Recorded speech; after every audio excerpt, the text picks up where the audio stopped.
Salut à tous. Aujourd'hui, on va parler du Uzi qui a été employé donc durant la guerre du Vietnam. C'est une arme qu'on voit pas beaucoup dans ce conflit. Là, j'utilise toujours pour les besoins de la vidéo une réplique Airsoft, hein. Donc c'est une reproduction de la marque Northeast qui a fait quelque chose de très bonne facture. Sur lequel j'ai pu rajouter une sangle authentique donc de Uzi, de provenance allemande, et avec du coup ils fournissent un bouchon de canon, donc on est quand même très très réaliste avec donc une, euh, une, une crosse télescopique. Voilà, j'en dis pas plus pour l'instant sur la réplique, c'est pas l'objet de la vidéo. Une réplique qui est vraiment du même poids quasiment à quelques centaines de grammes près, à peu près 200 grammes près. Donc c'est quand même assez robuste. Et vous voyez, assez long quand même en main, hein. C'est pas on parle de Uzi, mais là c'est le premier, hein, qui a été sorti, un des premiers, parce que le tout premier était en crosse en bois. Donc en 1950, le premier prototype crosse bois. Euh, le système le système, c'est une culasse ouverte. Donc là, forcément, c'est des billes, hein, mais sinon, vous avez la balle en 9 mm qui se présente ici. Et c'est un marteau, comment dire, un percuteur lancé qui va venir frapper la balle. Ça pose plusieurs problèmes, on va en parler juste après. Euh, donc ce qu'on peut déjà dire, c'est que donc il est en 9 mm, parce que c'est pas les Américains qui l'ont fabriqué, c'est des Israéliens. Et le souci, c'est que eux, ils sont à la base en 45 avec leur Colt. Donc ça aurait été peut-être intéressant d'avoir quelque chose en 45 de façon à pouvoir permuter les munitions. Bon, ça c'est parce que je vais chercher la petite bête, mais voilà. Du coup, on arrive à peu près à 600 coups minutes en 9 mm. Ce qui est pas mal, ce qui est pas énorme, hein.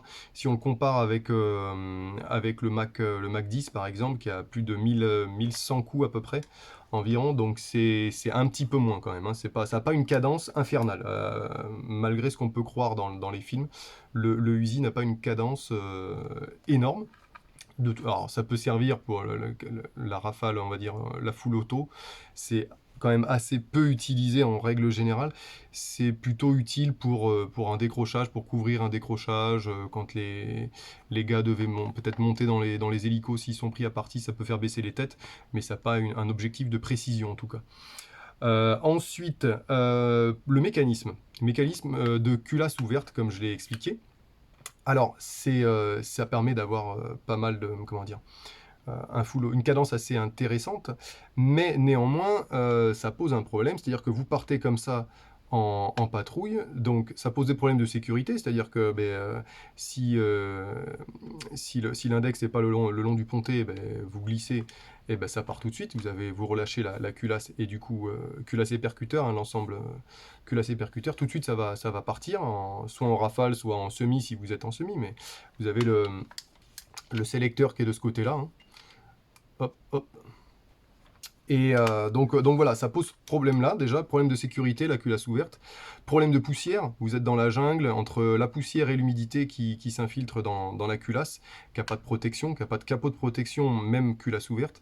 Donc c'est pas le must. Du coup, ouais, ça c'est un petit peu embêtant. Donc la possibilité qu'ils avaient, c'était de patrouiller en culasse fermée, hein, comme ici, afin d'éviter d'avoir cette agglomération de poussière et d'humidité à l'intérieur de l'arme. Mais ça vous obligeait à chaque fois raquer la culasse en arrière avant de pouvoir faire feu. Donc vous perdez un temps assez important avant de pouvoir faire feu. Et puis vous avez le fait de faire du bruit aussi, ça, le fait de raquer la culasse en arrière fait du bruit. Donc, ce qui voulait dire que les gars, quand il fallait s'approcher de la menace, il fallait anticiper le fait qu'on veuille se servir de son Uzi, donc raquer la culasse, avant de s'approcher au plus près de l'ennemi. Alors, effectivement, on va revenir après à qui était destinée cette arme, justement. C'est rentré donc au Secret Service, protection présidentielle américaine, de 60 à 90.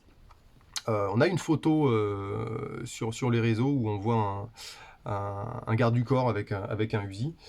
Mais là encore, bon, c'est pas ultra dissimulable, à part pour les véhicules, hein, en véhicule, après dans l'armée, pour les pilotes de chars, etc., ça permettait de pouvoir l'emmener facilement à l'intérieur.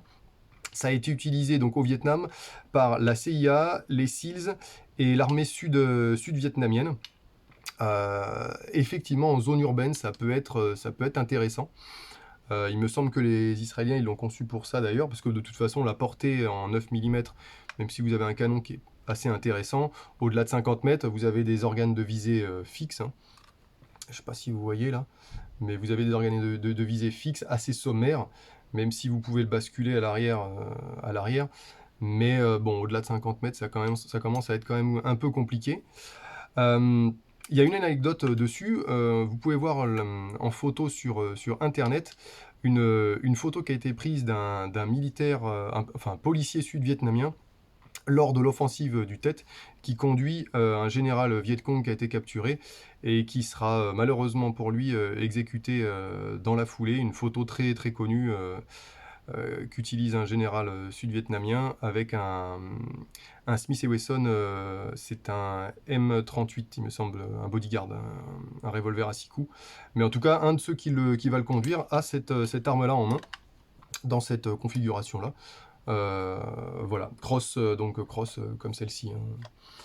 Donc voilà, c'est quand même une arme qui a été présente, et donc on comprend un peu mieux l'utilisation, par exemple CIA et SEALs, une arme compacte qui va pas vous embêter dans un hélicoptère pour monter ou descendre d'un hélico, dans les véhicules, etc. Et peut-être en phase. Alors je crois ils avaient des modèles avec silencieux. Il y a des vidéos, il y a des photos qui traînent sur Internet où on voit des SEALs avec un ajout d'un silencieux dessus, même si le 9 mm à la base n'est pas subsonique. C'était peut-être pour cacher la flamme, pour les opérations de nuit. Mais néanmoins, c'est une arme assez polyvalente pour les opérations d'infiltration, qui est assez légère comparée à des armes peut-être un peu plus grosses, assez maniable, mais qui ne permettait pas d'engager l'ennemi à grande distance. Et c'est là sa faiblesse. Et puis la problématique de culasse ouverte, comme je vous ai dit, qui obligeait les gars de se balader avec la culasse ouverte quand ils étaient vraiment en zone dangereuse ou de tension, de façon à pouvoir faire feu dès que possible. Voilà, à part ça, c'est quelque chose qui a été beaucoup utilisé, beaucoup vendu à l'international, et qui est robuste, hein. C'est une arme robuste, c'est de la tôle emboutie. Alors ça nécessitait quand même un bon graissage. Il y a quand même pas mal de parties mobiles. Et puis avec le problème de poussière, nettoyer, etc. Mais à part ça, voilà, c'est quelque chose de très fiable. Voilà, cette réplique est vraiment de très très bonne facture, je le précise. Parfois, je vous montrerai des répliques qui sont peut-être un peu moins abouties, mais voilà, la Northeast est vraiment pas mal. Mais je ferai peut-être une vidéo à part. Voilà, dites-moi s'il y a des choses que vous voudriez rajouter là-dessus. Mais j'aime bien replacer en fait dans les conditions historiques et d'utilisation les armes un petit peu méconnues de la guerre du Vietnam. À très bientôt.